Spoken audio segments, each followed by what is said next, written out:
마이크 대고 있는 건가요? 아니, 일들 없어요. 왜 이렇게 많이 왔어? 참. 자, 오늘 어쨌든 여러분들과 한 1시간 정도 마음을 같이 해보도록 하겠습니다. 저는 제 소개를 잠깐 할게요. 저는 유산화를 올해로 19년 차 2003년도에 시작했어요. 2003년도에 한국의 유산화라고 하는 전혀 어떤 근거가 없을 때 이쪽으로 가라고? 리허설을 안 했더니 전 리허설을 않거든요. 아, 떨려 죽겠네. 무슨 리허설이야. 19년 동안 했는데도 이 무대에 올라오면 엄청난 책임감을 느껴요. 그래서 사실 많이 떨리기도 하고. 됐나요? 아니, 안 됐어? 어떻게? 이렇게? 아무튼 예, 오늘 이 자리에 처음 내방하신 분들도 계실 거고 저가 누구냐를 잘 모르시는 분도 있을 것 같아서 일단 제 소개부터 올리겠습니다. 그래서 저는 2003년도에 이 유산화라는 회사를 우연치 않게 알게 됐어요. 우연치 않게 알게 됐다는 건 뭐냐면 제가 미국 잡지를 보는 게 있습니다. 미국의 직접 판매 협회 잡지인데 다이렉트 셀링이라고 여러분 들어보셨어요? 그러니까 다이렉트 셀링 어소시에이션이라고 하는 DSA라고 하는 직접 판매 협회가 있어요. 미국에. 근데 그게 어떤 연결되어 있는 잡지가 있어요. 갑자기 생각이 안 나네. 그 잡지 이름이. 뭐였지? 맨날 내가 얘기하는데. MLM 인사이더. MLM 인사이더. 멀티레벨 마케팅 인사이더예요. 근데 그 잡지에 유독 유산화라는 회사가 계속 베스트 컴퍼니로 뜨는 거예요. 그래서 그 회사를 쭉 검토를 해보다가 보상 플랜을 보고 깜짝 놀랐어요. 왜 놀랐냐면 그 보상 플랜에 대한 그 이해를 제가 했다는 거죠. 근데 그 보상 플랜이 제가 전자에 몸담고 있던 회사의 보상 플랜과 굉장히 유사했어요. 바이너리 플랜이었고 기존에 지금 나와 있는 대한민국에 있는 모든 회사들 중에 바이너리를 하는 회사가 그렇게 많지 않았었어요. 근데 여러분들이 잘 아시는 A사, N사, H사 아 참. 예, 알겠어요. 예. 이렇게 쓰래. 예. 그래서 그 H사 전부 다 바이너리하고는 관계없는 브레이크 어웨이 시스템을 쓰고 있었거든요. 그래서 사실 브레이크 어웨이 시스템은 매달 수당을 받아가는 조건이 굉장히 까다로워요. 그 이유가 뭐냐면 한 달에 얼마를 하라는 금액이 있거든요. 그 금액이 커요. 거의 200만 원 이상이 되니까 저는 판매는 못 하거든요. 솔직히. 여기 남자분들 제품 판매하라고 하면 이 사업 할 사람 여기 거의 없을 거예요. 판매를 저도 못 합니다. 제품 판매는 정말 젬병이에요. 그래서 어쨌든 그 회사를 96년도에 뉴스킨이 한국에 처음 들어왔어요. 그때 당시에 제가 어디에 있었냐면 잠실 체조 경기장에 친구 따라 강남 간다고 제 그 외대 다니던 친구가 뭔 회사가 하나 들어오는데 체조 경기장에서 이러이러한 행사를 한다 한번 가자. 그래서 거기를 쫓아갔어요. 갔는데 제가 깜짝 놀랐어요. 너무 사람이 많은 거예요. 그 경기장 앞에 대기자 이렇게 서 있는 줄들이. 그걸 보고 이게 뭐가 되긴 되는 건가 보다. 그 정도? 뭐 관심도 없었고 솔직히. 그래서 그 행사를 보고 이 멀티레벨 마케팅, 네트워크 마케팅이라고 하는 걸 처음 알게 됐어요. 그게 저와 이 네트워크 마케팅 업계가 인연이 되게 되는 계기가 됩니다. 그래서 96년도에 뉴스킨이 오픈을 했죠. 하고 저도 그 자리에 등록을 했어요. 등록을 하고 LOI 과정 마치고 사업자로 일을 해봤는데 내가 생각했던 그런 거하고는 또 아닌 거예요. 그래서 그 회사를 1년 반 정도 했습니다. 시작할 때 스타트해서 1년 반 정도를 하고 도저히 매달 해야 되는 그 한 320만 원이라고 하는 금액이 지금은 더 올라갔죠. 한 400 정도 돼요. 여기 뉴스킨 하셨던 분들도 계실지 모르겠지만 어쨌든 그 금액을 팔지를 못하니까 어떻게 했어요? 재고로 다 쌓이겠죠. 계속 재고가 남는 거예요. 그래서 그 재고를 처분을 못해서 여러분들 그거 아셔야 돼요. 유산화도 마찬가지고 뭐 그 N사도 마찬가지고 A사도 마찬가지고 모든 제품들이 유통기한이 있습니다. 그래서 일정 부분의 기간이 지나면 다 폐기 처분해야 돼요. 누구한테 주지를 못합니다. 그래서 이제 재고가 계속 쌓이고 해서 뭐 저는 저라고 생각하고 뭐 저도 뭐 일을 했으니까 파트너라고 있었을 거 아니에요? 파트너 집을 가봐도 있는 거예요. 제품들이 많이. 그걸 보면서 야 이건 아니다. 결국 사재기 하는 꼴밖에 안 되잖아요. 그래서 이 보상 플랜 브레이크웨이라고 하는 걸 직접 제가 해본 경험이 있는 거죠. 1년 반 정도. 굉장히 열심히 했습니다. 그때 당시만 해도 괜찮았어요. 카드들도 괜찮았고 다 괜찮았어. 그래서 하여튼 사업은 잘 됐어요. 근데 그 결과물이 제가 생각했던 방향하고는 전혀 안 맞는 거죠. 그래서 판매를 못하는 저로서는 사실 그 사업을 계속 해갈 수가 없었어요. 가장 중요했던 거는 내가 재고를 좀 가지고 있는 건 상관없어요. 근데 모든 인프라들이 다 재고를 갖고 있는다는 걸 인정할 수가 없었어요. 그래서 그때 당시만 해도 반품 조건이 1년이 넘었습니다. 예, 반품을 1년이 넘어도 해줬어요. 예, 그때 당시만 해도 벌써 몇 년 전 얘기예요. 한 20년 전 얘기잖아요. 그래서 이 법이 개정되기 전에는 1년이 넘어도 반품을 해줬어요. 지금은 3개월 안에 반품하시면 첫 달에는 100%, 두 번째 달은 4%, 세 번째 달은 7%가 반품 금액에서 마이너스 돼요. 법적으로 그렇게 돼 있습니다. 방판법에.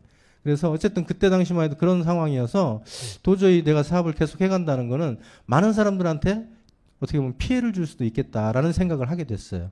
그래서 과감하게 제가 사업을 접습니다. 접고, 예, 어쨌든 이제 이 업계를 떠나야 되겠다. 그래서 개인 사업자로 다시 돌아갔어요. 근데 이쪽을 한번 발을 디디니까 이쪽에 일했던 사람들이 계속 찾아와요. 계속 찾아와. 제가 그때 당시 대전에 있었거든요. 대전을 계속 와서 다시 한번 해봅시다. 그러니까 제가 이 뉴스킬 할 때 그래도 잘했던 모양이에요.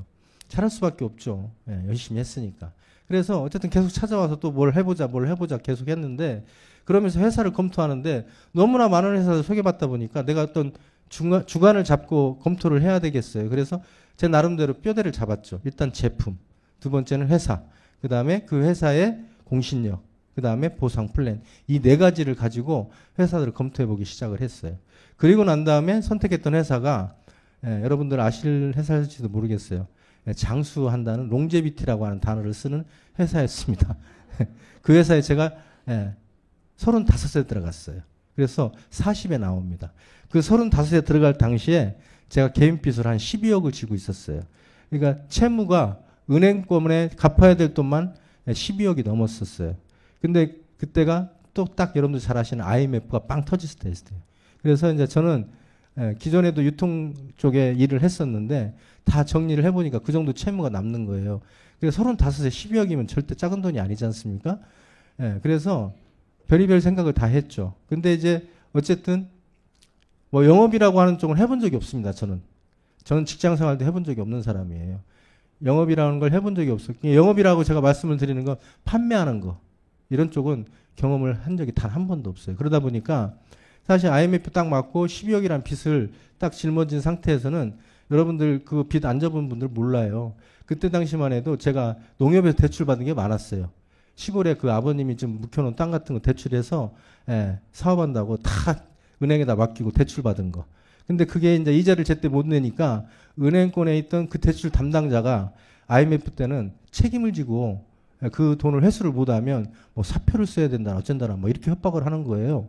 그래서 제가 이제 대전에서 하도 힘들게 어떤 전화도 오고 쫓아오고 그래서 어디로 도망갔냐면 서울로 도망온 겁니다. 그래서 서울 생활을 시작하기 98년도입니다. 98년도에 서울 올라와서 제가 지금까지 살고 있는 거죠.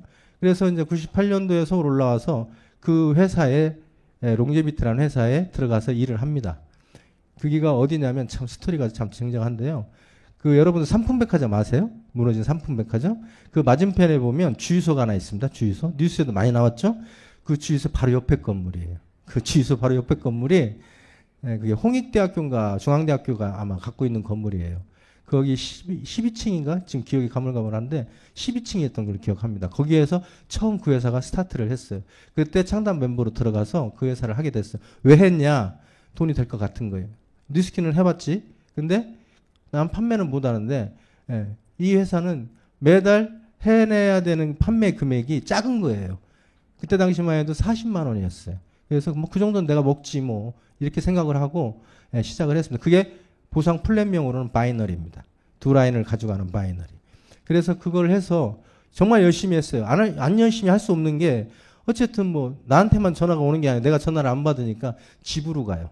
저희 부모님한테 가고 뭐 내가 아는 친척들한테도 가더라고. 아무튼 그렇게 해서 이 돈을 갚아야 되겠다. 왜 그러냐면 제 개인적인 얘기지만 아버님이 그때만 해도 시골에서는 방귀깨 하나 낀다고 하셨거든요. 그런데 이제 그분 얼굴에 목칠을 해서는 안 되겠다라는 생각을 했어요. 근데 지금 와서 생각해 보니까 그 돈을 안 갚았어야 돼. 그 돈으로 차라리 뭐 부동산을 사든지 땅을 샀었어야 돼. 그 돈을 죽으라고 갚았어요. 버는 대로. 예. 제가 그 회사에서 한 달에 그래도 뭐 한 3, 4천씩 벌었거든요. 그 돈을 6년 만에 다 갚았어. 12억을. 그래서 네트워크 마케팅이라고 하는 게 돈이 되는 걸 그때 알았습니다. 예. 물론 죽을 둥 살 둥 열심히는 했지만 그 구구절절한 얘기는 제가 다 못 드려요. 근데 어쨌든 그 결과물은 빚을 다 갚았다예요. 빚을 다 갚았다. 그래서 어쨌든 그 빚을 다 갚고 아 이게 돈이 되는 거구나라는 걸 그때 뼈저리게 알았죠. 그리고 이거 제대로 공부해봐야 되겠다. 그래서 대학원도 들어가 보려고 끼우대보고 예. 뭐 그랬습니다. 그렇게 해서 결국은 현장에서 공부를 했어요. 그리고 난 다음에 이 회사가 계속 갈 줄 알았어요. 왜 그랬냐면 한국을 통해서 다시 글로벌로 나간다고 그래서 저는 엄청난 비전을 보고 열심히 일을 했거든요. 근데 이 회사가 갑자기 문제가 됩니다. 그래서 그 회사 사장이 교포였어요. 미국 교포. 제품도 미국 거였고. 근데 이제 미국으로 가셔가지고 안 오시는 거예요. 들어오지를 않아요. 그래서 왜 안 들어오냐? 일을 해야지. 들어라. 그랬더니 나중에 알았지만 뭐 외환관리법, 뭐 식품 무슨 의약청법, 뭐 하여튼 뭐 여러 가지가 걸려 있었던 것 같아요. 그래서 어쨌든 못 들어오고 결론적으로는 그 회사가 잘못됩니다. 그러면서 내 의지와는 상관없이 그 회사를 떠나야 되는 상황이 된 거예요. 그래서 지금은 없어졌지만 라마다 르네상스라고 호텔이 있었잖아요. 지금 다 새로 졌어요 거기에. 근데 이제 거기에서 제가 쫑파티를 합니다. 그냥 끝내기는 너무 아쉽고 6년을 정말 열심히 했기 때문에 예, 장기현 씨하고 김도영 씨를 불러서 디노쇼를 하면서 멋지게 밥 한 끼 사면서 우리 헤어집시다 하면서 제가 이제 그때 당시에 보고 있었던 게 MLM 인사이드였어요. 미국 잡지. 예, 그래서 이제 그 잡지를 계속 보는데 유산화가 자꾸 눈에 들어오는 겁니다. 근데 그 유산화가 그 네트워크 업계의 최고 베스트 컴퍼니라고 12년 동안 계속 오는 거예요. 그래서 이게 뭐지 하고서 계속 들여다보고 찾아보니까 보상 플랜이 나왔어. 근데 보상 플랜을 보니까 내가 원하던 보상 플랜이에요. 그냥 일반 부업자들도 그냥 먹고 쓰면서 할 수 있는 거. 그 정도만 돼도 내가 얼마든지 해갈 수 있을 것 같거든요.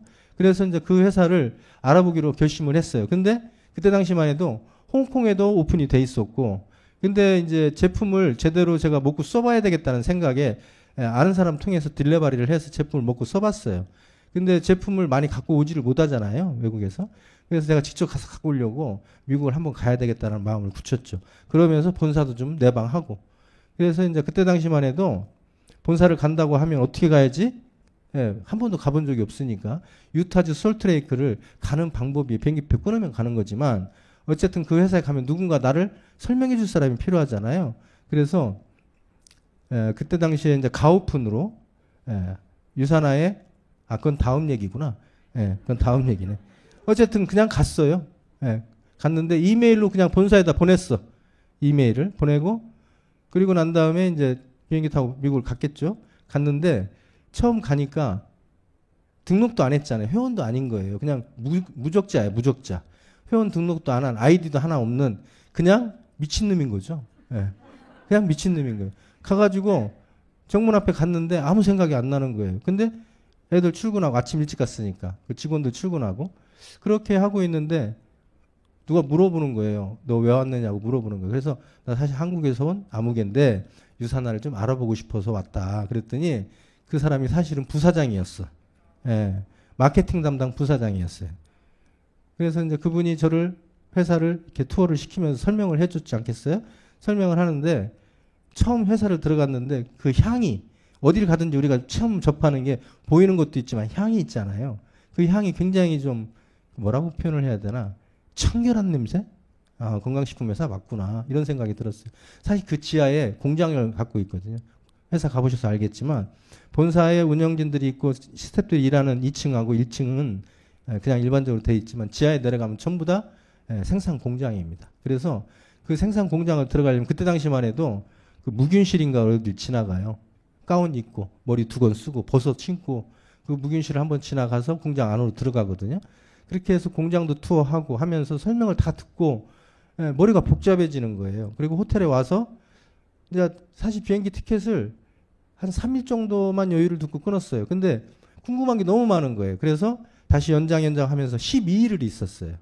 12일을 있으면서 궁금한 건 다 알고 가야 되겠다. 그렇게 해서 6명의 부사장이 있었거든요. 그때 당시에. 6명의 부사장이 저하고 다 미팅했어요. 또 운 좋게 마박사가 누구냐? 마이로렌츠 박사예요. 잘 안 오시는 분이래요. 근데 오신 거야. 내가 거기 왔다 갔다 하는 기간에. 그러면서 뭐 영문으로 돼 있는 보이지 않는 기적 책자에 사인을 탁 하고 멋있게 탁 주시는 거예요. 그래서 그거 딱 받고 제가 읽을 줄도 모르잖아요. 영어도 모르니까. 근데 어쨌든 기분은 좋더라고. 그래서 어쨌든 유산화와 이제 인연이 시작이 됐습니다. 근데 제가 이 말씀을 드리는 이유는 저는 갈급함이 있어서 유산화를 찾아갔지만 이 자리에 오신 분들은 누군가의 소개를 받고 오셨잖아요. 저는 누군가 저한테 유산화를 하라고 한 사람이 없었어요. 그래서 네트워크 특성상 스폰서라고 하는 소개자가 없었어요. 그래서 본사의 마지막으로 제가 미팅을 하는 마지막 날 뭐라고 얘기했냐면 나 일을 해야 되는데 소개자를 나한테 붙여줘라. 이렇게 설명을 했어요. 네, 이렇고 그리고 나를 이제 그 얘기도 참 재밌는 스토리예요. 내가 어떤 사람인지 그들이 모르잖아요. 내가 얘기하는 건 뻥일 수도 있고 그래서 근거적인 자료를 가져가야 되는데 그때 당시만 해도 비자를 내려면 뭐 세금 낸 거, 뭐 자기 재산 내역 뭐 이런 거 내야 되잖아. 10년짜리 비자를 내려면. 그래서 내가 뭘 냈냐면 그 6년 동안 롱제비티라는 회사에서 일을 하면서 세금 냈던 거 그 자료를 가져가서 비자를 10년짜리를 받았어요. 그리고 제가 미국을 갔던 거거든요. 그 10년 받는 자료에 관련된 세금 자료를 다 영문으로 번역을 해갔어. 그래서 내가 사실 한국에서 이렇게 일하는 사람이다. 이 정도 벌고 이 정도 했던 사람이야. 나 이런 사람이야 라고 증명을 하려고 그걸 가져가서 그걸 보여줬는데 희끗 보더니 그냥 말더라고요. 제대로 보지도 않더라고. 그래서 아니 보라고 좀. 그런데 잘 안 보더라고. 뭐 숫자가 있어서 그런지 잘 안 보더라. 하여튼 그런 스토리가 있습니다. 그래서 아무튼 그렇게 유산화와 저는 첫 인연을 맺었습니다. 그래서 지금 19년 차 일을 하고 있고요. 제가 미국을 갔다 오면서 제 나름대로 제 다이어리에 적었던 것들이 있어요. 지금도 그 자료들을 갖고 있는데 그 회사를 이렇게 투어를 하다 보면 그때 당시만 해도 전 세계 골드 이상 직급자들은 다 액자 사진을 붙여놨었어요. 그러니까 굉장히 뭐 올드하죠. 아날로그식 완전히. 액자가 붙어있어요. 병마다 다 사진인 거예요. 근데 제가 유독 관심을 가졌던 자리는 유독 사진이 커. 사진이 뎁다발이 커요. 엄청 커. 그래가지고 이 사람들은 어떤 사람들이냐 이렇게 물어봤더니 밑에 보니까 뭐 밀리언 달러 클럽이라나 뭐 이렇게 돼 있는 거예요. 그 밀리언 달러 클럽 존인 거야 거기가. 그래서 내가 궁금했어요. 이 사람들은 얼마나 일하신 분들입니까? 라고 물어봤더니 뭐 보통 10년 이상이더라고 보니까. 그래서 내가 거기서 또 신소리를 했지. 뭐라 나는 5년 만에 여기 갈 거다. 너 날 잘 봐라. 이런 얘기를 했어요. 그 호기에. 그리고 하고 정말 5년 안에 갔죠. 갔는데 어쨌든 그렇게 시작한 유산화가 지금 벌써 19년 차가 된 겁니다. 그리고 또 한 가지 버킷리스트 중에 한국에서 컨벤션을 했으면 좋겠다. 물론 그때 생각한 건 아니에요. 제가 19년 동안 매년 미국 그다음에 동남아 쪽에 컨벤션을 여러분들과 계속 움직였잖아요. 그러면서 비행기 타고 오면서 아씨 이 경비면 한국에서 컨벤션 할 수 있을 텐데 뭐 이런 생각을 하게 되더라고 막연하게. 근데 이제 그 컨벤션을 한국에서 하게 됐습니다. 네, 올해 5월 4, 5, 6이죠. 4, 5, 6에 한국에 전부 다 불러드리는 거예요. 우리가 나가는 게 아니라. 그렇게 해서 그 버킷도 이제 완성이 됐어요. 그리고 제가 계획했던 건 거의 다 이루어졌습니다. 그래서 저는 이 자리에 계신 분들 왜 제가 이렇게 장구하게 설명을 드리냐면 한 사람이 인생이 바뀌어지는데 그냥 바뀌어지지는 않아요. 그 사연이 다 있거든요. 근데 저는 그 부분이 여러분들이 이 자리에 오신 것도 그냥 오신 게 아니라고 생각을 해요. 분명히 이유가 있고 여기에 왔을 때는 분명히 뜻이 있을 거예요. 근데 그것을 저는 미국 갔다 오면서 무슨 생각을 했었냐면 내가 그렇게 갈급함이 있었구나 라는 생각을 해서 세월이 지나면서 이렇게 자리 잡고 보니 그게 제 인생을 완전히 바꿔놓는 시발점이 됐던 거죠. 어떻게 보면. 근데 중요한 거는 거기에 제가 여기 계신 분들한테 유산나라고 하는 이 회사가 어떤 회사인지 뭐 미국을 가서 한번 알아보세요 라고 말씀드리는 게 아니라 제 경험과 모든 것들을 지금 한국에 다 보여줄 수 있어요. 여러분들한테. 여러분들이 어떤 질문을 하시던 일에 대한 결과를 얘기하라 하시도 그걸 다 증명해낼 수가 있어요. 근데 제가 시작할 당시만 해도 그런 근거가 전혀 없었어요. 하다못해 뭐 지금 뭐 경품으로 전단지 드렸어요? 억울하시면 저한테 따로 오셔요. 더 좋은 거 드릴 테니까. 근데 어쨌든 그런 어떤 부분이 전혀 준비가 안 돼 있는 상태에서 시작을 했기 때문에 하나부터 열까지를 다 만들어가면서 했었어야 돼. 그래서 도저히 답답증이 나서 제가 6개국을 찾아다녔어요. 유산화가 나가 있는 나라들을. 6개국을 나갔다고 하니까 왜 나갔어? 그렇게 물어보시는 분들이 가끔 있더라고. 근데 아니 자료가 도대체 어떻게 만들어야 되는지 물론 회사가 자료를 주는 게 있는데 제가 가지고 보는 관점에서는 뭐 도움이 별로 안 되는 거예요. 이 자료들이. 그래서 제가 직접 다른 나라들을 가봐야 되겠다. 그래서 리더들을 만나기 시작을 했습니다. 다른 나라에 가서. 그 리더들은 어떻게 일을 하고 있으며 어떤 자료를 가지고 일을 하고 있는지. 그래서 이제 그런 것들을 알아보면서 한 3, 4년 동안 정말 열심히 했어요. 정말 하루에 4시간 이상을 안 자고 됐던 것 같아요. 그렇게 열심히 했는데 어쨌든 그렇게 시작했던 일이 벌써 세월이 한 20년이 돼가 올해가 이제 2023년이구나. 이제 20년 됐네요. 20년이라고 얘기해도 되네. 어쨌든 그렇게 돼서 오늘 제가 말씀드리고자 하는 얘기는 여러분들한테 저처럼 여러분들도 우연치 않은 기회에 유산날을 만났지만 여러분들의 인생이 바뀔 수도 있다. 근데 이 사업이 어떤 성격을 갖고 있고 어떤 부분인지 그저 막연하게 뭐 유산날 유통 아니야? 이렇게 말씀하시는 분들이 있어요. 맞아요. 유통이에요. 근데 그 유통하면 딱 떠오르는 게 판매예요. 그렇지 않아요? 판매해야 된다 생각해요.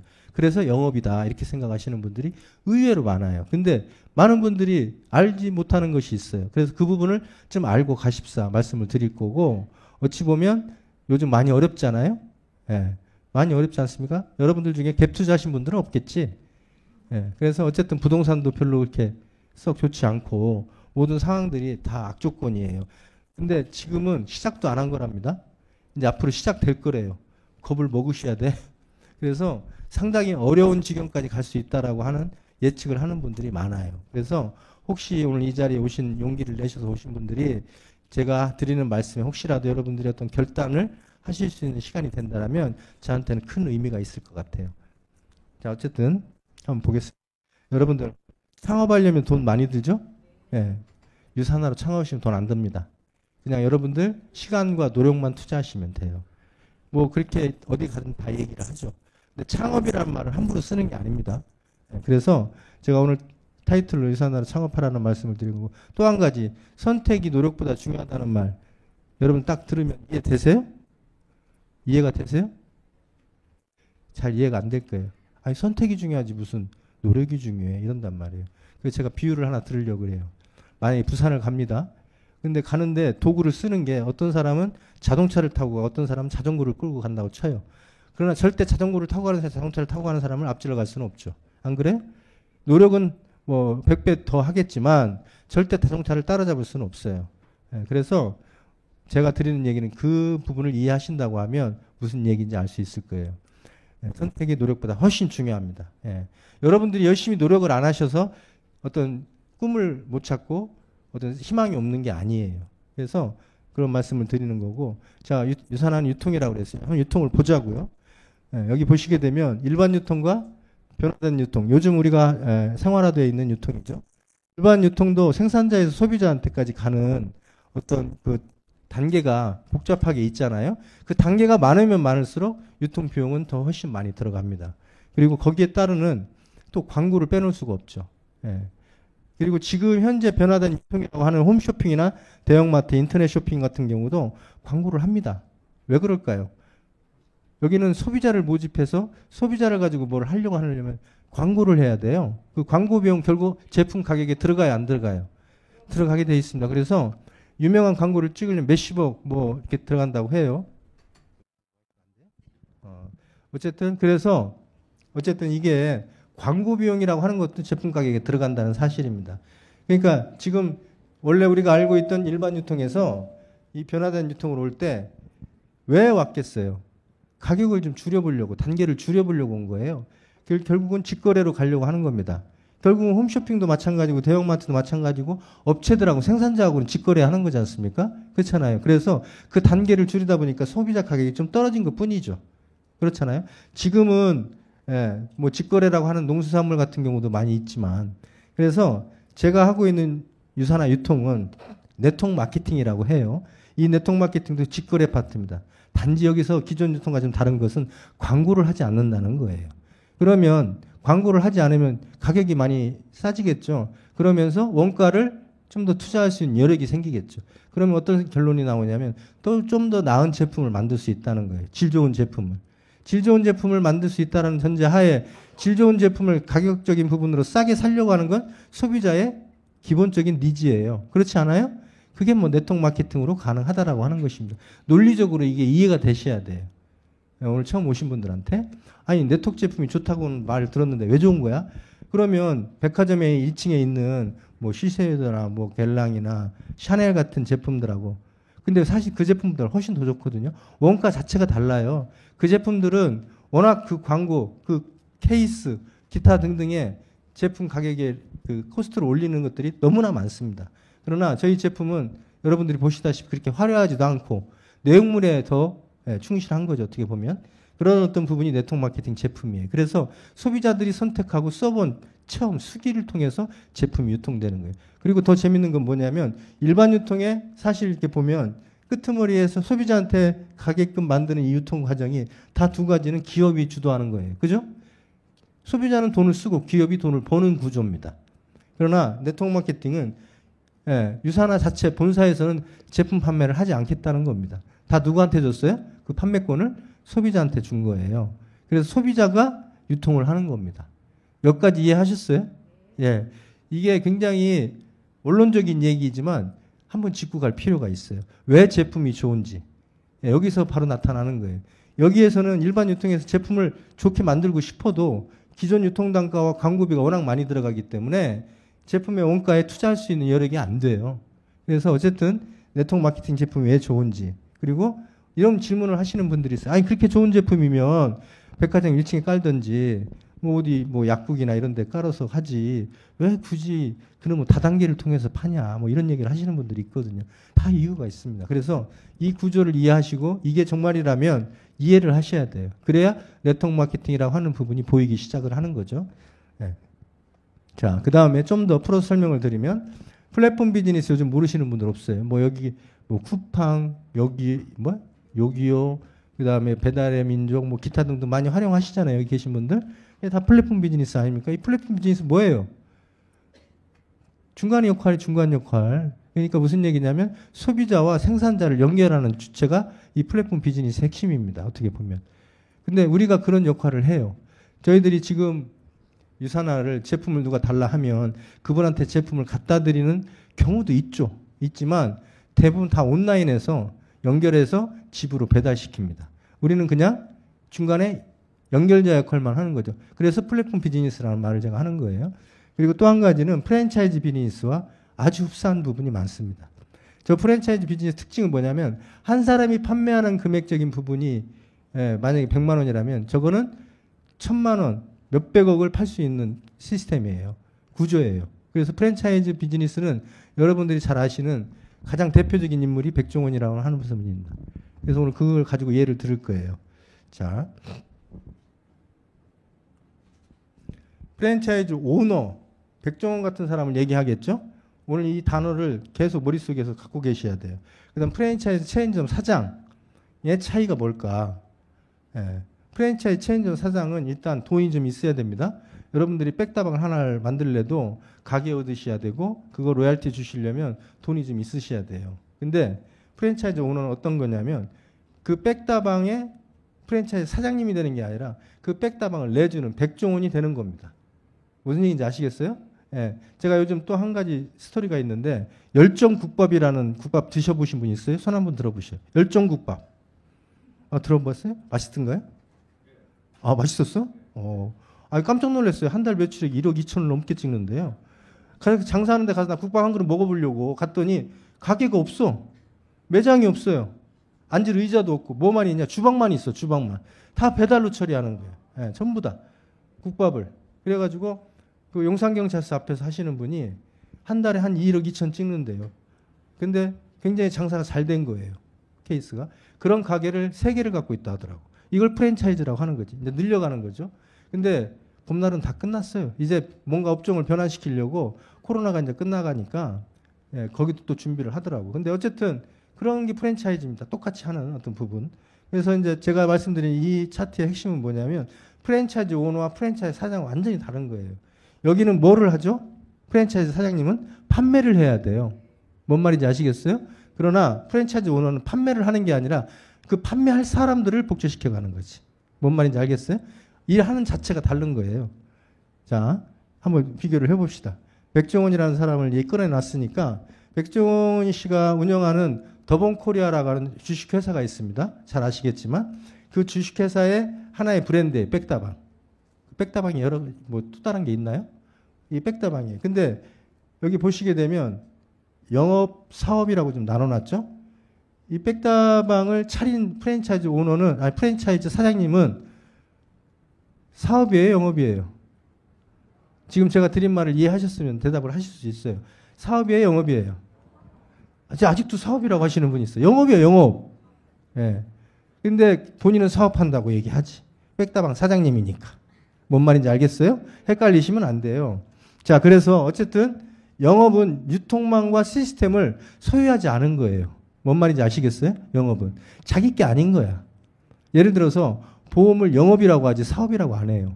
뭔 말인지 아시겠어요? 그것은 보험회사의 시스템에 들어가 있고 그 시스템의 한 부분을 움직이는 거예요. 그래서 이런 특징적인 시스템들의 특징은 거기를 나오면 수입 자체가 없어요. 뭔 말인지 이해가시죠?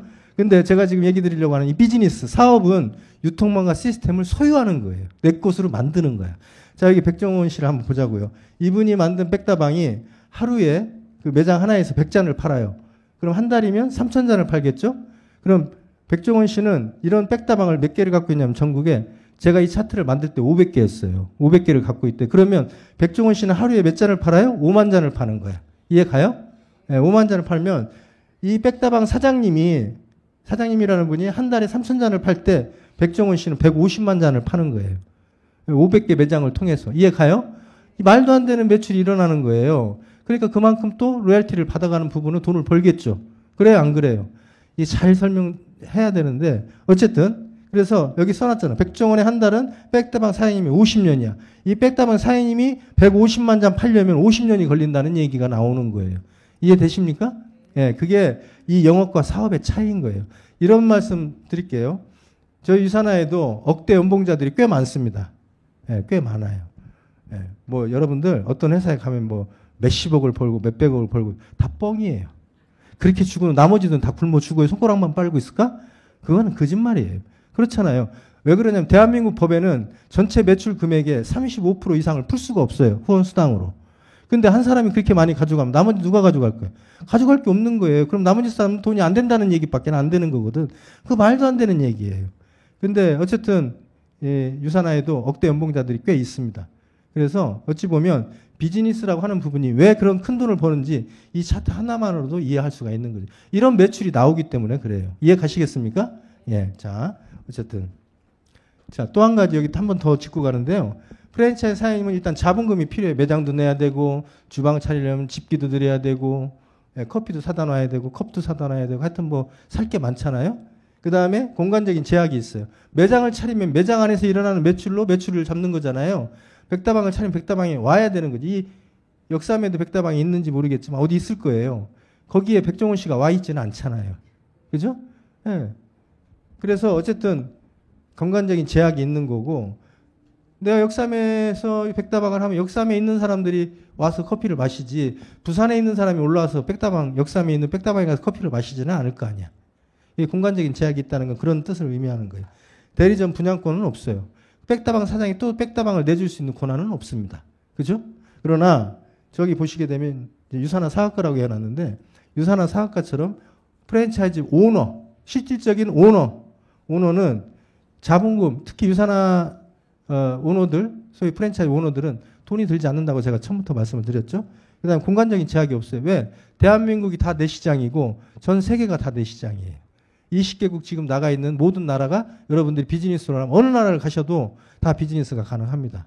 오늘 얘기 들어보니까 저희 유니스타즈 그룹에 글로벌에 있는 우리 교포로 있는 한국 분들이 이 비즈니스를 하시는 분들이 뭐 직급자들이 300여 명이 넘는다고 하더라고요.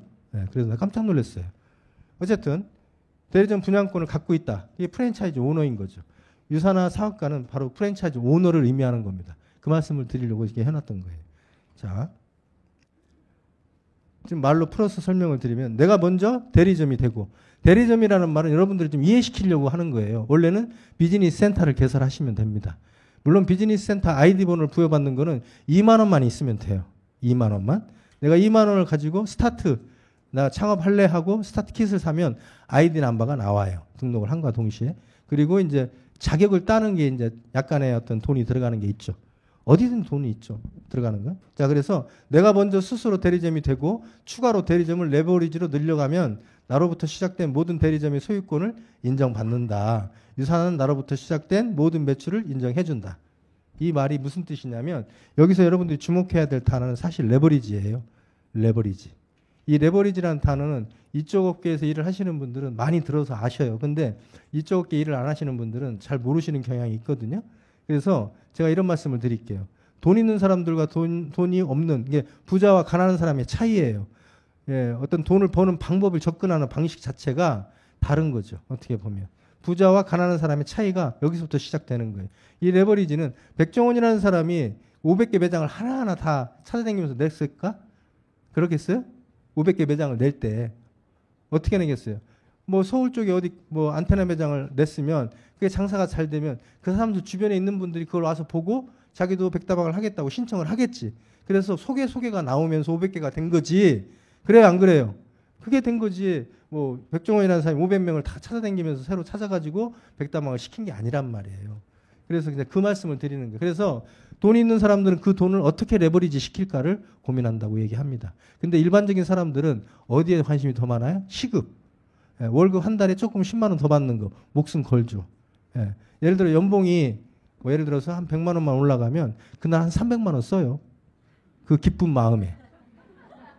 예, 그러면서 어디에다가 투자하느냐? 자기 스펙. 시급 받는 것. 사실 월급도 시급이잖아, 어떻게 보면. 시급이나 똑같은 거거든요. 그래서 결론적으로 자기는 좀 더 다른 사람보다 몇만 원, 몇십만 원 더 받는 것이 훨씬 더 중요하다고 생각하는 사람들이에요. 그런 사람 특징들이 어떻게 나오는지 계속 차트에 나오거든요. 한번 보겠습니다. 자, 어떤 구조의 돈을 벌고 계십니까? 노동수입, 권리수입. 아마 이 노동수입이 95%의 사람들이 여기에 속해 있다고 얘기를 하고 있거든요. 근데 노동수입은 시간을 자기 노동력과 건강으로 맞바꾸는 거, 돈하고. 그래서 그게 상실될 때는 돈을 못 버는 거예요. 무슨 말인지 이해가시죠? 그게 노동수입이잖아요. 너무나 쉽죠. 근데 중요한 건 뭐냐면 권리수입은 자산과 시스템이 있어야 된대. 자산과 시스템. 이 단어를 주목하실 필요가 있어요. 저 시간과 그 자산과 시스템을 통해 돈을 버는 거예요. 대부분 이쪽에 가 있는 분들은 5%가 이쪽에 가 있는 거죠. 근데 재밌는 건 대한민국에 올리완 자산이 있다라고 하면 그 5%가 갖고 있는 자산이 몇 프로라고? 90% 이상이라는 거지. 뭐 부동산도 그렇고 대부분 비율이 그래요. 그러니까 언밸런스 한 거지. 오히려 이쪽에 95%가 그 돈을 갖고 있다면 그 사회는 좀 더 정상적인 사회가 되는 거지. 그러나 저쪽 권리 수입 쪽에 가 있는 진짜 부자들이라고 하는 5%가 모든 자산의 90% 이상을 다 갖고 있다는 거예요. 그런 얘기는 뭐 뉴스나 이런 데를 통해서 많이 들어보셨을 거예요. 자, 어쨌든 그래서 여러분들이 어떤 구제에 돈을 벌고 있습니까? 물어보지 않아도 대부분 다 노동 수입에 종사하고 있다. 저도 그랬던 사람이고. 예. 근데 그것이 뭐 나쁜 거냐? 나쁘다는 얘기가 아니에요. 그런 얘기가 아닙니다. 예. 당연히 열심히 일해서 돈 벌어서 가정을 꾸리고 자식들을 건사해야죠. 뭐 너무나 당연한 얘기이지만 세상은 그렇지 않다는 거예요. 너무 다른 거예요. 그래서 여기 보시게 되면 여러분들 돈을 벌어야 되는 것도 중요하지만 여러분들한테는 똑딱똑딱 지나가는 시간이 있어요. 시간. 그 시간과 돈을 같이 벌었으면 좋겠다는 생각을 해보신 분 손 한번 들어보세요. 내가 이 질문을 드리는 거야. 나도 내 시간을 내 마음대로 쓰고 싶어. 아침에 출근해야 되는데 가기 싫잖아요. 가기 싫으면 안 가는 거야. 그렇게 좀 내 마음대로 살고 싶어. 그런 생각 해보셨죠? 그게 왜 그래요? 시간과 돈을 바꾸는 개념의 일을 하다 보니까 그 시간에서 빠지면 돈을 안 주니까 가기 싫어도 가야 되는 거예요. 그런 어떤 부분들을 지금 얘기하고 있는 겁니다. 그래서 노동수입과 권리수입의 차이를 정확히 아셔야 돼. 이 말은 무슨 얘기겠어요? 유산화는 권리수입에 도전하는 사업이다. 이런 얘기를 드리고 싶은 겁니다. 이해가시죠? 예. 자, 시간에 대한 얘기를 한번 할게요. 어쨌든 여기 계신 분들이 지금 이 시간에 이 자리에 계시다는 건 엄청난 의미가 있어요. 제가 2003년도에 미국 땅에 가 있었던 것처럼 여러분들 인생이 바뀔 수도 있다라고 저는 생각을 합니다. 인생을 바꾸는 일이에요, 여러분들. 유산화 일은 그냥 돈 몇 푼 벌어서 간다. 이런 생각하시는 분들은 이 사업 하는데 꽤 고달플 거예요. 근데 인생을 바꾼다라고 생각하시면 정말 신바람 나고 정말 재미있는 일이 될 수 있습니다. 근데 무슨 뭐 이딴 일이 인생을 바꿔. 제가 검증하죠. 제가 벌써 20년 됐다고 했죠. 20년 동안 제가 벌려놓은 일이 얼마나 많은 사람들의 인생을 바꿨는지 여러분들은 확인하실 수 있어요. 직접 집을 찾아가셔도 돼요. 저희 집에 오셔도 됩니다. 어쨌든 인생을 바꿔놨어요. 완벽하게. 예, 그래서 여기 계신 분들이 이 권리 수입이라고 하는 부분의 이 단어를 생소할 수 있어요. 예를 들자면 제가 농담 같은 진담을 얘기를 드릴게요. 여기 월급 받는 분들도 계실 거예요. 계실 텐데 예, 월급 받는 분이 한강이 내려다 보이는 멋진 아파트에 살고 싶다고 꿈을 꿔요. 그러면 그게 현실로 이루어질까? 이루어지겠어요? 여러분들은 알아, 답을. 안 이루어집니다. 이루어질 수 없어요. 뭐 30년을 일해도 그 아파트 못 사. 예. 그걸 알면서도 그런 꿈을 꾼다는, 그냥 말 그대로 꿈인 거야, 그거는. 그죠? 근데 정말로 그런 집에 사는 사람이 없는 건 아니잖아요. 있잖아. 그 사람들 어떻게 사는 거예요? 원래 부자였을까? 그렇지 않습니다. 그 사람들은 뭔가 도구가 달랐던 거예요. 도구가 달랐던 거예요. 예, 종사하는 도구가 달랐든지 업종이 달랐던 거예요. 그래서 저는 여기 계신 분들이 정말 부의 가치는 시간을 내 시간으로 만드는 거예요. 이게 진짜예요. 돈은 벌 수 있어요, 여러분들. 노력하시면 조금씩이라도 벌 수 있지만 큰 돈은 못 벌어도, 안 그래요? 돈은 벌 수 있지만 시간은 벌 수는 없단 말이에요. 근데 진짜 부자는 시간의 부자인 거예요. 제가 보니까. 저는 제가 유산화를 왜 했느냐고 물어본다면 이 두 가지를 살 수 있기 때문에 유산화를 저는 목숨을 걸고 했어요. 왜? 다른 일은 여기 보험하신 분들도 많이 계시죠. 제 파트너들 중에도 보험하신 분들이 많이 계시니까. 파트너분들이 보통 20년, 15년, 20년 넘게 보험을 하신 분들이 계시더라고요. 열심히 하셨으니까 먹고는 살았어요. 근데 이제는 나가라고 하니까 회사에서 당신보다 더 젊은 사람들이 필요해, 나가주세요. 이런단 말이에요. 그래서 나온 거예요. 나오자마자 돈 10원 한 푼 안 들어오는 거죠. 뭘 해서 먹고 사나? 왜? 이제는 뭐 80년을 사니 100년을 사니 이러잖아요. 그러다 보니까 까마득한 거 앞으로 한 3, 40년을 더 살아야 되는데 어떤 걸 어떻게 해서 살아야 되는지 모르는 거예요. 그래서 이제 그런 게 아까 말씀드렸던 것처럼 보험은 회사 시스템의 한 부속품이 됐던 거지, 본인이. 근데 그 회사 시스템에서 빠지니까 돈을 안 주는 거예요. 근데 만약에 권리 수입을 가져갔다라고 하면, 만약에 그분이 20년 동안 한 영업에 대한 모든 실적이나 이런 것들을 인정해주는 어떤 부분이라면 나와도 돈이 나오겠죠. 그렇지 않겠어요? 근데 그런 시스템이 아니다 보니까 나오자마자 땡전 한 푼 안 주는 거죠. 그래서 이 차트 하나는 너무나 중요한 차트예요. 이 개념을 이해하시면 여러분들은 유산화를 안 할래? 안 할 수가 없습니다. 그래서 시간과 돈을 벌 수 있는 이 권리 수입에 도전하는 게 바로 유산화 비즈니스 사업이다, 이 말이에요. 여기 남자분들 여기 많이 계실 거예요. 아침에 출근 시간에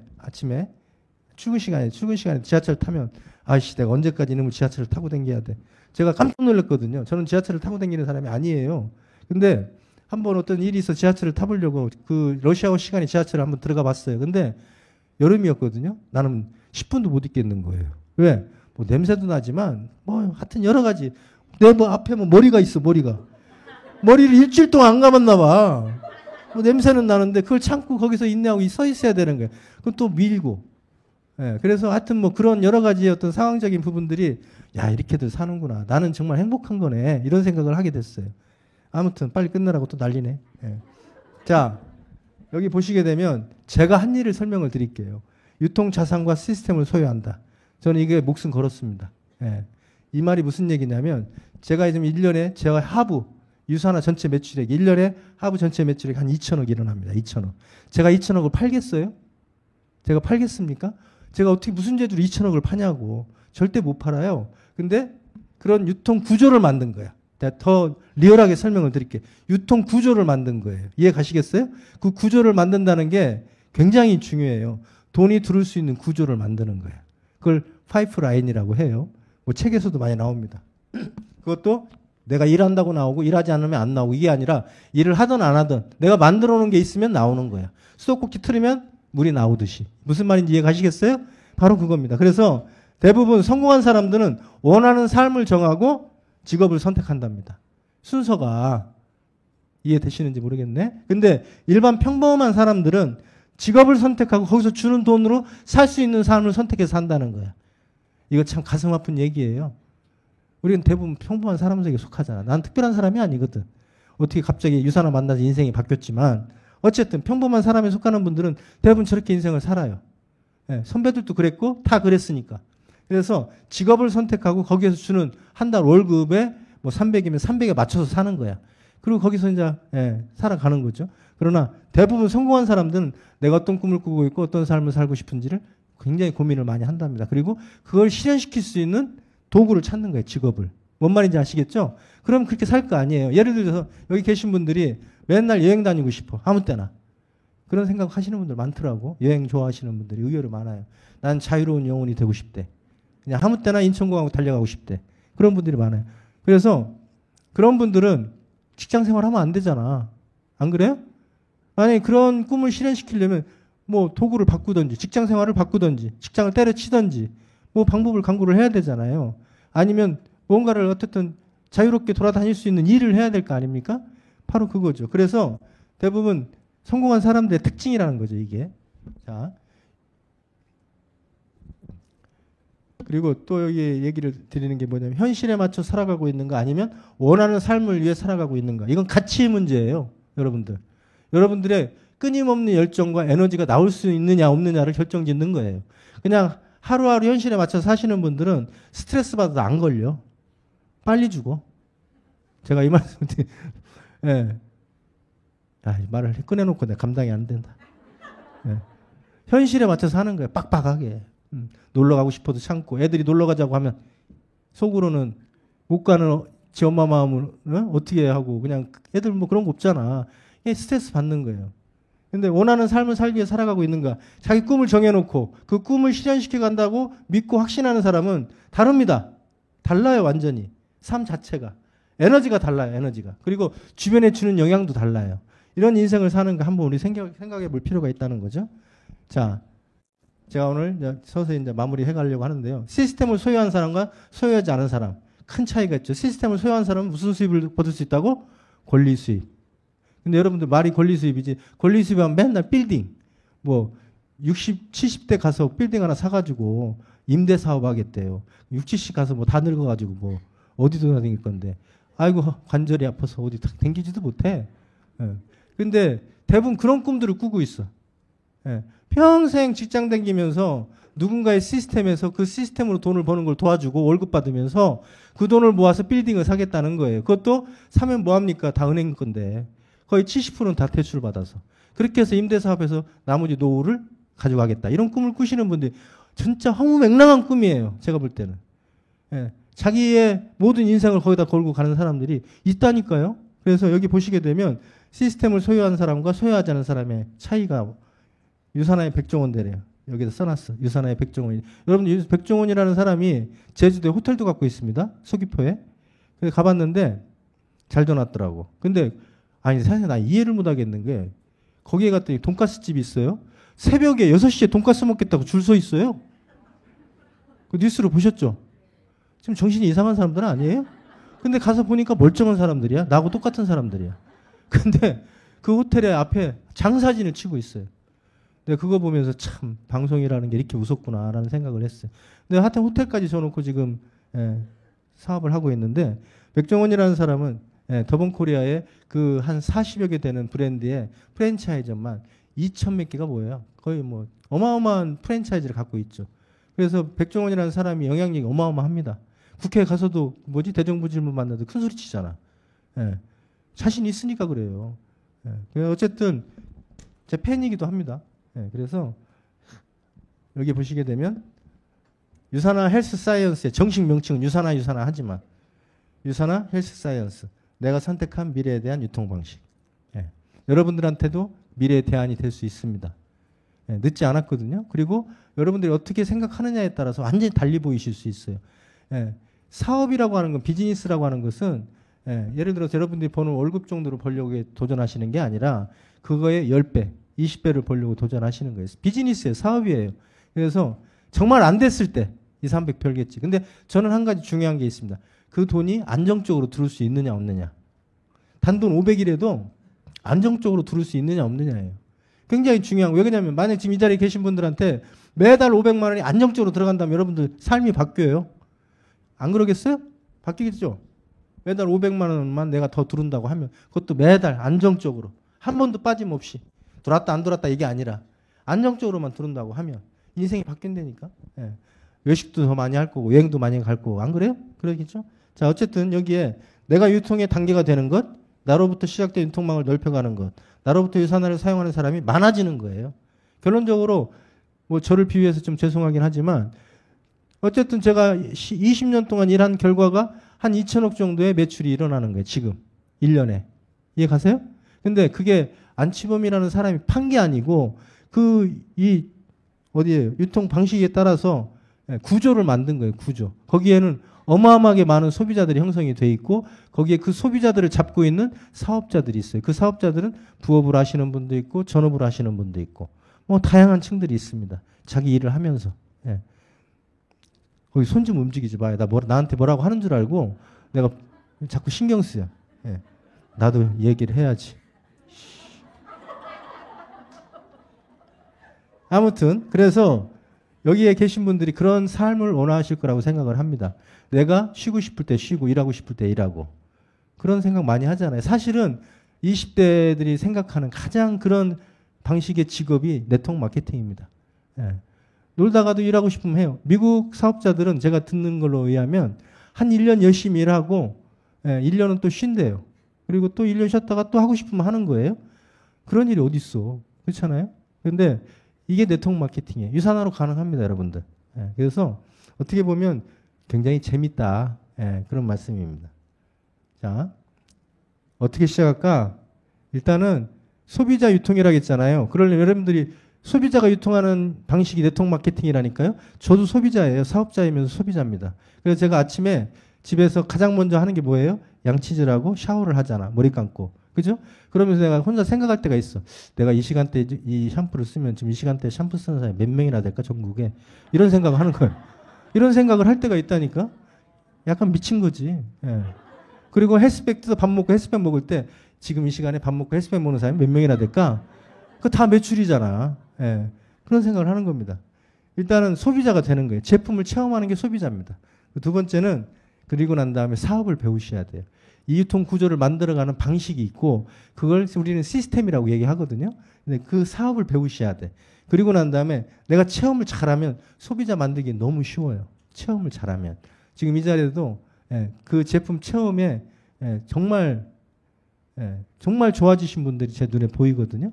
이런 분들은 사업까지도 오신 거예요. 제가 여기 오라고는 했지만 뭐 자기 발로 걸어온 거잖아요. 어쨌든 이 저녁에 만약에 유산화에 관련된 부분을 모른다면 지금 이 시간에 다른 일을 하셨겠죠. 근데 여기 와 계신 거예요. 자, 소비자를 만든다. 그 다음에 사업자를 찾는다. 4번. 1번을 잘하면 3번을 잘하게 돼 있어요. 그 다음에 2번을 잘하면 4번을 잘하게 돼 있고 이 네 가지를 배운다. 이 별로 어렵지 않잖아요, 이거? 제가 우리 남자 사업자분들한테 제가 유산화를 한 이유이기도 합니다. 제품 애용. 내가 그냥 내 가족들하고 20만 원에서 40만 원 정도만 먹고 쓰면 이 사업하는데 아무 지장 없어요.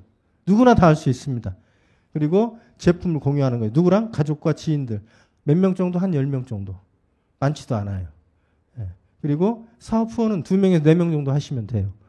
그 다음에 시스템을 배운다. 교육받고 하라는 거 하시면 됩니다. 그리고 진짜 성공하고 싶으면 시스템 안에 풍덩 빠지시면 돼요.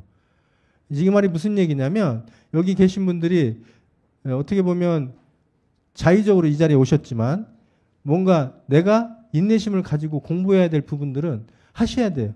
대가는 지불하셔야 될 부분이 있잖아. 뭔가를 내가 목표로 가려면. 그런 부분에 대한 대가 지불 정도만 하신다면 저는 얘기합니다. 여러분도 유산화에서 얼마든지 성공하실 수 있다고. 어쨌든 그리고요. 이게 나로부터 시작된 유통자산. 유통자산이라는 말을 쓰는 거는 사업권을 얘기하는 거예요. 권리를 얘기하는 거든. 그래서 권리소득이라고 얘기하지만 이게 상속도 된단 말이에요. 제가 우리 애를 보면서 웃을 때가 있어요. 왜 그러냐면 걔는 뭐 막말로 지가 뭐를 안 해도 내 거 받으면 먹고 사는데 아무 지장 없어. 그렇잖아요. 또 하나 좋은 예를 내가 생각했던 게 있는데 아무튼 뭐 상속은 되니까 어쨌든 그래서 소유권을 영원히 상속 인정해 준다 이렇게 말을 써놨는데 뭐 아이들한테 잘하고 싶은 부모야 뭐 다 마찬가지 아니겠어요? 그러나 정말로 가장 중요한 거는 먹고 사는 문제예요. 애들이. 그렇잖아요. 근데 그런 부분도 내가 갖고 있는 권리를 상속해 줄 수 있다니까. 이거는 어떤 관점에서 보면 대단히 가치가 있는 거죠. 어떻게 보면. 자, 그 다음에 이제 우리 포지션을 얘기해봐요. 유산나라는 회사와 나.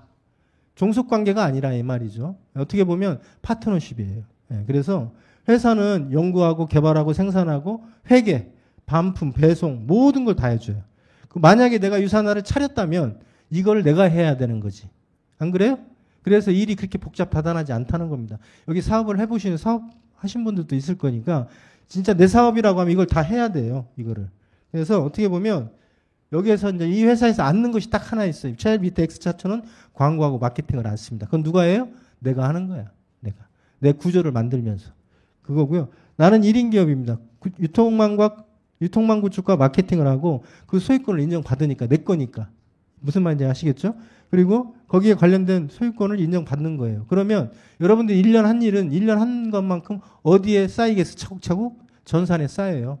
여러분들이 만든 소비자가 제품을 계속 먹으면 그분이 한 달에 10만 원씩 먹었으면 한 달이면 10만 원 먹으면 1년이면 120만 원이 쌓일 거고 쌓이겠죠. 그거에 따라서 여러분들 통장에 돈이 들어가는 겁니다. 어떻게 보면. 자, 그래서 제품을 체험하고 사업 배우고 소비자를 만들고 사업자를 찾고 이 네 가지를 가르친다. 뭐 이런 얘기고 이 얘기는 이제 마무리를 하려고 나왔던 건데 부자 아빠의 비즈니스 스쿨이라는 책자를 아마 이게 한 3번 이게 변화가 됐던 책인데요. 굉장히 많이 나간 책, 전 세계적으로. 이 책을 모르는 사람이 없어요. 대한민국 사람도. 예. 어쨌든 여기 남자분들 다 부자 아빠 되고 싶겠지 뭐. 가난한 아빠 되고 싶어요? 예. 그런 분은 단 한 분도 안 계실 거야. 부자 아빠 되고 그냥 어디 가서도 그냥 밥 내가 살게 하고서 계산하고 싶은 마음은 다 갖고 계신 거예요. 자, 여기 보시면 이분이 그 소위 말하면 어떻게 보면 로버트 기요사키라는 사람이 백만장자예요. 유튜브에 들어가면 로버트 기요사키 쳐보셔요. 전 세계적으로 백만장자 대열에 들어와 있는 사람인데 이 사람이 한 얘기입니다. 네트워크 마케팅 업계는 스스로 경제적인 미래를 다스리고 싶어하는 평범한 모든 이들에게 이미 잘 만들어져 있는 사업 시스템을 제공해 줍니다. 그것을 잘만 활용하면 누구나 부자가 될 수 있습니다. 평범한 사람한테 기회를 준다는 얘기거든요. 네트워크 마케팅이 어떻게 보면 그게 가장 큰 가치예요. 근데 진입장벽이 없다 보니까 사람들이 너무나도 정말 인내심을 요해요. 정말로. 자, 보세요. 만약에 삼성에 들어가신다고 하면 여러분들 시험 보고 면접 보고 삼성하고 가장 어울리는 사람을 뽑을 거 아니에요. 그럼 여러분들 삼성에 들어가면서 월급 받으면서 어떻게 해요? 가장 삼성에 어울리는 사람이 되려고 노력할 거 아니야? 그렇잖아요. 맞는 사람이 되려고. 근데 유산하는 그런 진입장벽이 없어요. 시험 보고 이런 게 없어요. 그냥 하고 싶다고 하면 누구나 다 할 수 있어. 근데 그걸 하면서 걸러져요. 하면서.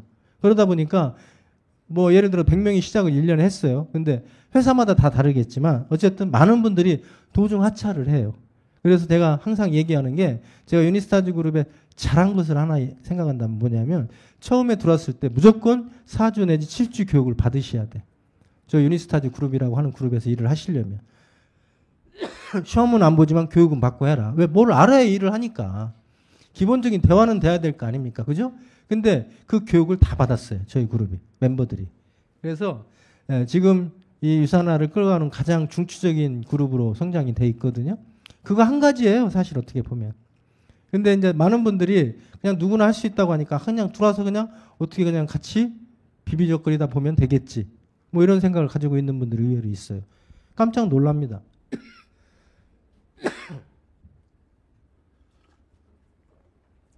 자, 어쨌든 로버트 기요사키 잠깐 얘기를 했고요. 이것도 잠깐 설명드릴까? 이게 레이저지? 여기에 보시면 투자가 대부분 이쪽에 가 있으면 좋죠. 돈 있는 사람들이니까. 그죠? 근데 이 사람들은 시스템에서 돈을 투자한다. 시스템에 돈을 투자한대요. 돈이 당신을 위해서 일할 수 있게끔, 여러분들이 자고 있는 시간에 돈이 들어올 수 있게끔 만든다는 거예요. 또 그 다음에 여기 보면 자영업자 전문직, 뭐 의사분들이나 약사분들, 기타 등등 영업하는 분들 얘기고요. 이외에는 급여자들, 월급쟁이들이죠. 이쪽이 비즈니스 쪽이에요. 여기인데 여기는 시스템을 만들거나 소유하거나 통제한다. 이 단어를 잘 보셔야 돼요. 이게 제가 한 얘기가 아니고 로버트 기요사키가 한 얘기거든요. 자, 어쨌든 유산화 사업의 가치. 시간을 지금 저만 쓸 수 없어서 마무리할게요. 유산화 사업의 가치입니다. 제가 정리한 건데요. 일단 평범한 사람한테 비즈니스를 사업을 배울 기회를 줍니다. 근데 이 말을 좀 풀어서 말씀드릴게요. 여러분들 유산화 하시면요. 여러분이 내적으로나 외적으로 변화가 돼요.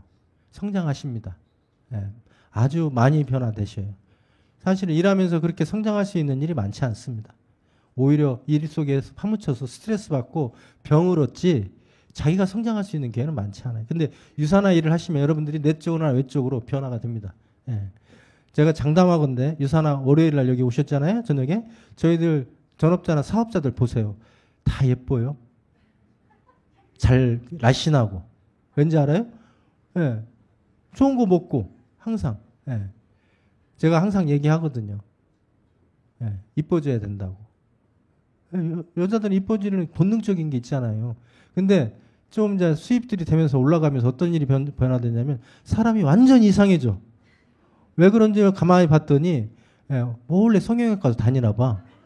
예. 그래가지고 피부 색깔도 바뀌고 주름도 없어지고 더 젊어지는 거예요. 그래서 깜짝 놀래요. 어떨 때는. 제가 코로나 때 온라인으로만 보다가 오프라인에서 1박을 했는데요. 뒤로 자빠질 뻔했어요. 예. 어떤 사람은 전에 사진하고 내가 비교를 해봤다니까. 너무 차이가 많이 나서. 그랬더니 열심히 성형외과 댕겼는 모양이더라고. 예. 어쨌든 뭐 돈 벌어서 자기가 얼굴 이뻐지겠다는데 누가 뭐래. 괜찮잖아요. 예. 예. 저는 개인적으로 그분한테 박수를 보냅니다. 예. 아이고 죄송합니다. 자, 그 다음에 제가 성장할 수 있다는 말이 여러분들 내적 성장과 외적 성장이 동시에 이루어질 수 있는 일이라는 말은 여러분들이 경험을 안 해보시면 몰라요. 예. 그래서 일단 자신감을 찾는 거예요. 여러분들이. 자신감을 찾는 거예요. 그래서 내가 뭐든지 할 수 있다라는 생각을 갖기 시작하면서 여러분들 인생이 바뀌어버리는 거예요. 근데 그런 일들이 많지가 않아요. 사실 어떻게 보면. 자, 그 다음에 이를 통해서 자산을 소유할 수 있는 기회를 만드는 거다. 여러분들 유통자산이 감이 안 잡힐 거예요. 무슨 얘기인지. 근데 제가 지금 자꾸 말씀을 드리지만 유산화가 1년에 한 2천억 합니다. 그게 제 유통자산이 20년 동안 만든 거예요. 그럼 여러분들은 제가 완전히 아무것도 없을 때부터 시작해서 20년이 걸렸지만 여러분들이 시작하면 지금 현재 다 돼 있거든요. 예, 여기도 말고 지금 직원들 일하는 4층도 있고 여기는 사업자들 공간이에요. 그래서 어떻게 보면 이제 제 버킷리스트 하나 남았어. 그건 뭐냐면 회사를 건물을 하나 사게 만드는 거예요. 이미 작업은 들어갔어요. 근데 한국 부동산 컨설팅을 받는 게 아니고 미국 회사 부동산 컨설팅을 받는 거예요. 회사가 미국 회사니까. 그래서 제가 그 정보를 받고 있지는 못한데 그것만 마무리되면 예, 제가 생각했던 유산화의 모든 것들이 다 이루어지는 겁니다. 제가 꿈꿨던 것들. 아니 유산화 건물로 가자고. 여기 한 달 월세가 얼마인지 아세요 여러분들? 대한민국의 제일 비싼 곳입니다. 이 장소가. 바로 옆에 있는 게 몇 조짜리 스타빌딩이에요. 저기가. 여기 바로 대각선에 있는데 거기하고 거의 비스무리하게 비쌀 거예요. 근데 어쨌든 여기에 월세를 4층하고 5층을 다 씁니다. 그 정도 돈이면 건물 사도 돼요. 네, 그래서 저는 제가 본사에다 요구를 한 적이 있어요. 건물 사자 이 돈이면 10년을 보아봐라. 그게 얼마인지 보면 건물 살 돈이라니까. 그래서 호주에는 본사가 샀어요. 호주 지사를. 그 땅하고 전부 다. 그래서 타이밍 좋게 사가지고 돈 좀 벌었는가 봐. 부동산 투기를 잘 한 거지. 회사가. 그래가지고 재미를 봤는데 한국 부동산은 워낙 널뛰잖아요. 됐다가 안 됐다가. 그러니까 쉽게 이렇게 배팅을 안 해. 속된 말로. 확 사야 되는데 몇백억 들여서. 그래야 예, 우리 회사니까 일요일 날 나와도 문 열어주고 할 거 아니에요. 여기는 토요일 날 나오고 일요일 날은 문 안 열어줘요. 예, 그래서 불편함이 있지. 그렇잖아요? 예, 그래서 어쨌든 저는 이제 마지막 버킷리스트는 유산화가 한국에 빌딩을 하나 사게 만드는 거예요. 그렇게 되면 저희들은 우리가 만든 유산화의 빌딩으로 출근하는 거야. 그게 제가 마지막에 이제 꿈이에요. 어쨌든 여기 보시게 되면 자산을 소유한다는 말 있잖아요, 여러분들. 여러분들 자산을 소유한다는 것은 굉장히 의미 있는 겁니다. 어떻게 보면 여러분들이 그냥 주무시고 계셔도 통장에는 돈이 계속 들어오고 있는 거나 마찬가지예요. 그거예요. 그래서 자산을 만든다는 거는 대단한 가치가 있어요. 그래서 제가 말하는 건 유통자산을 얘기하는 겁니다. 만약에 유산을 돈 버셔가지고 빌딩을 사실 수 있어요. 예. 뭐 평생 월급 받아 빌딩 사신다는 생각은 이젠 접으실 때가 됐습니다. 그리고 부동산은 이제 끝이야. 끝났어. 예. 아무튼 그래서 내가 원하는 삶을 선택할 수 있는 거. 여러분들 어떤 삶을 원하세요? 제가 이렇게 질문하면 그런 생각을 예전에는 했지 지금은 않는 거야. 이게 다 잊어버렸어. 어떤 삶을 사는지도 살아야 될지도 모르겠는 거야. 그냥 하루하루 그냥 살아가시는 거야. 그렇게 인생이라고 하는 게 어느 날 나한테 돼버렸어. 근데 인생은 한 번 왔다 가는 거잖아요. 근데 내가 그 인생을 어떻게 멋지게 살 건가를 내가 알고 간다면 또 그런 것들을 실현시킬 수 있는 도구를 갖고 있다면 얼마나 신나겠어요. 안 그래요? 정말 신나지 않겠어요? 네, 그래서 유산하시는 분들은 대부분 다 건강해지고 예뻐지시는 것 같아요. 제가 볼 적에는. 꼭 제품만 좋아서가 아니라 그런 꿈을 꾸고 희망을 갖고 사니까 더 젊어지는 거예요. 어떻게 보면. 자, 어쨌든 유산화 설명을 이 정도 하겠습니다. 제가 PPT를 만든 지가 좀 됐어요. 그래서 어쨌든 더 좋은 PPT는 아마 그룹에서 만들어 준다니까 기다렸다가 받아서 다시 한번. 어쨌든 여러분들 오늘 귀한 시간 내주셔서 너무나 감사하고요. 유산화라는 이 도구가 여러분들한테 또 다른 인생을 전환시킬 수 있는 그런 어떤 터닝포인트가 되는 도구가 됐으면 하는 간절한 마음으로 말씀을 드렸고요. 2023년 여러분들한테 정말 꿈 같은 일이 일어나기를 간절히 바라겠습니다. 감사합니다.